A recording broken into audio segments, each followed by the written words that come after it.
रात को अपने पति के साथ 50 साल के फ्यूचर प्लानिंग करके सोई थी पत्नी। सुबह मिला पति के शहीद होने का संदेश। कीर्ति चक्र विजेता शहीद की पत्नी का ये वीडियो देख रोक नहीं रुकेंगे आपके आंसू। आप भी जानिए इस वीरांगना का सच। 3 परिवारों को जीवन देते हुए शहीद हो गए अंशुमन। लोगों की रक्षा के लिए दे दी अपने प्राणों की आहुति। सफेद साड़ी पहनकर जब राष्ट्रपति भवन पहुंची शहीद की पत्नी तो पूरे देश ने किया सैल्यूट। हम अगले 50 साल तक किस तरह से जीवन गुजारेंगे, इसको लेकर अंशुमन से 18 जुलाई को लंबी बातचीत और चर्चा हुई थी। अगले ही दिन 19 जुलाई की सुबह को हमें फोन कॉल कर बताया गया कि वह शहीद हो गए। शहीद कैप्टन अंशुमन सिंह की पत्नी स्मृति ने आखिरी बातचीत का जिक्र करते हुए कहा कि शहादत की सूचना फोन पर मिलने के बाद अगले 7 से 8 घंटे तक उन्हें यह भरोसा ही नहीं हुआ कि ऐसा कुछ हुआ है। स्मृति ने आगे कहा कि यह वह मानने को तैयार ही नहीं थी कि अब उनके पति इस दुनिया में नहीं रहे। पंजाब रेजिमेंट की 26वीं बटालियन के सेना मेडिकल कोर के कैप्टन अंशुमन सिंह को मरणोपरांत कीर्ति चक्र से सम्मानित किया गया है। सफेद साड़ी पहने स्मृति सिंह ने शुक्रवार को राष्ट्रपति द्रौपदी मुर्मू से शांति काल में दिए जाने वाले भारत के दूसरे सबसे बड़े वीरता पुरुष कीर्ति चक्र को स्वीकार किया।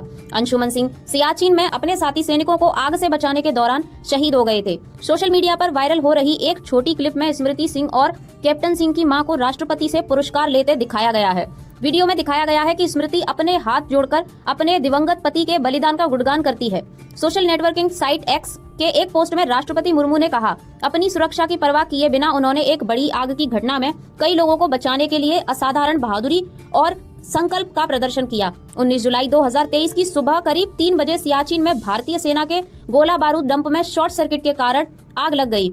जैसे ही कूड़े के ढेर में आग लगी, कैप्टन सिंह ने फाइबर ग्लास की झोपड़ी के अंदर फंसे लोगों को बचाने में मदद की। जब आग पास के मेडिकल जांच सेंटर तक फैल गई तो कैप्टन सिंह ने अंदर रखी दवाओं को निकालने की कोशिश की। दुर्भाग्यवश इस दौरान वह गंभीर रूप से जल गए और शहीद हो गए। अपनी प्रेम कहानी को याद करते हुए स्मृति सिंह ने कहा, हम अपने इंजीनियरिंग कॉलेज के पहले दिन मिले थे। यह पहली नजर का प्यार था। 1 महीने के बाद उनका सिलेक्शन सशस्त्र बल मेडिकल कॉलेज AFMC में हो गया। वह बेहद तेज दिमाग वाला शख्स था। उसके बाद यह 8 साल तक लॉन्ग डिस्टेंस रिलेशनशिप रहा और फिर हमने सोचा कि अब हमें शादी कर लेनी चाहिए, इसलिए हमने शादी कर ली। स्मृति ने आगे कहा कि दुर्भाग्यवश से शादी के 2 महीने के भीतर ही उनकी पोस्टिंग सियाचिन में हो गई और 19 जुलाई की सुबह उनकी शहादत का दुखद समाचार मिला। उन्होंने आगे कहा, आज तक मैं इस दुख से उबरने की कोशिश कर रही हूँ, यह सोचकर कि शायद यह सच नहीं है। अब जब मेरे हाथ में कीर्ति चक्र है तो मुझे एहसास हुआ कि यह सच है, लेकिन यह ठीक है। वह एक हीरो है। हम अपने जीवन को थोड़ा मैनेज कर सकते हैं क्योंकि उसने बहुत कुछ मैनेज किया था। उन्होंने अपना जीवन और परिवार त्याग दिया ताकि अन्य 3 परिवारों को बचाया जा सके।